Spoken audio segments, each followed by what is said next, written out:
House Leader, third party. Thank you, Honourable Speaker. There have been at least 3 iterations of a closure plan for the contaminated landfill in the Shawnigan drinking watershed, 2 in 2017 and 1 just a few months ago. The company that was hired to complete the original and updated closure plans, however, has not been paid for their work.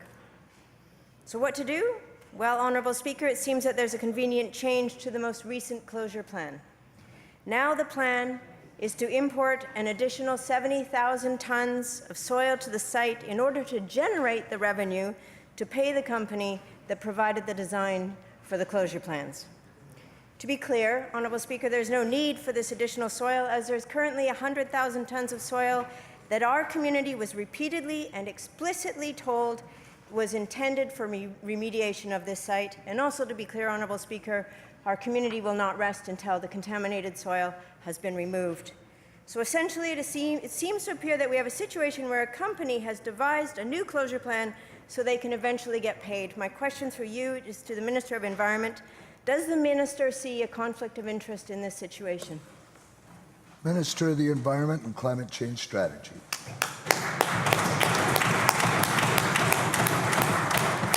Thank you very much, Honourable Speaker, and thank you to the House Leader of the third party for again raising this issue on behalf of her constituents. We understand on this side of the House how important safety of drinking water and assurance that drinking water and their environment will continue to be safe are to people all over British Columbia, and we understand that as a result of the decision that was made a number of years ago to dump the soil in this area, there has been ongoing stress on the residents of the area.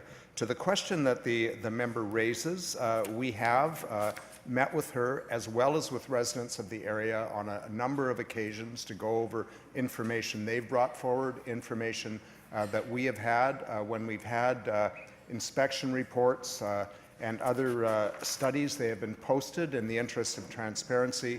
The closure plans to which the member refers have been posted for public comment. I'm aware of the member's concerns and the community's concerns about the qualified professional in question, and that's precisely why we also retained and continue to retain another qualified professional, completely independent, to review all of the plans and are proceeding to evaluate all the information that has come forward.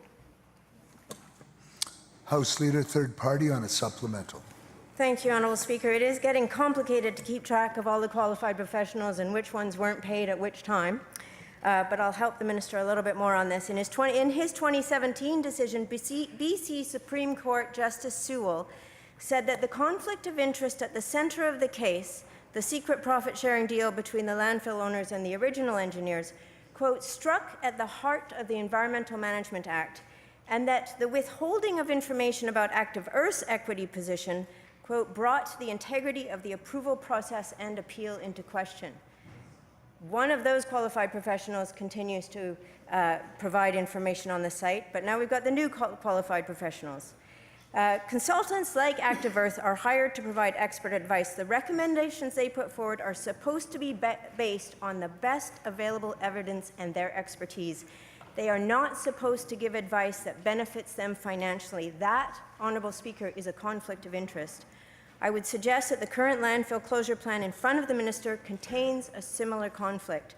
The closure plan proposes to import tens of thousands of tonnes more soil to the site for what appears to be no good reason except to generate income to pay for the landfill closure fees. My question through you, Honourable Speaker, is again for the Minister of Environment. I know he still needs to make a decision, but in light of this, how can the third iteration of a closure plan even be considered by his ministry? Minister of the Environment and Climate Change Strategy. Thank you very much, Honourable Speaker, and thank you again to the member. She's quite correct. Ultimately, I will have to make a decision on the closure plan based on information brought to me by ministry staff who've been working on this issue, as she knows, diligently for a long period of time. In my role as minister, I have wanted to be assured that all due diligence is done, that if there's any question of conflicts, that we retain completely independent qualified professionals to review work that went into the closure plan, so we can be assured that whatever information forms the basis of our decision is science-based, that it's based on the best evidence, that it's independently reviewed, and that it's consistent with the acts under which we must make our decisions. The member also knows that this government took actions with the Professional Governance Act to deal very strongly with the questions of conflict of interest that hung over the activities of this company and this permit for a number of years. We believe that this act will close loopholes in the future, and we're taking measures today to ensure that people can be reassured that all information is independently reviewed.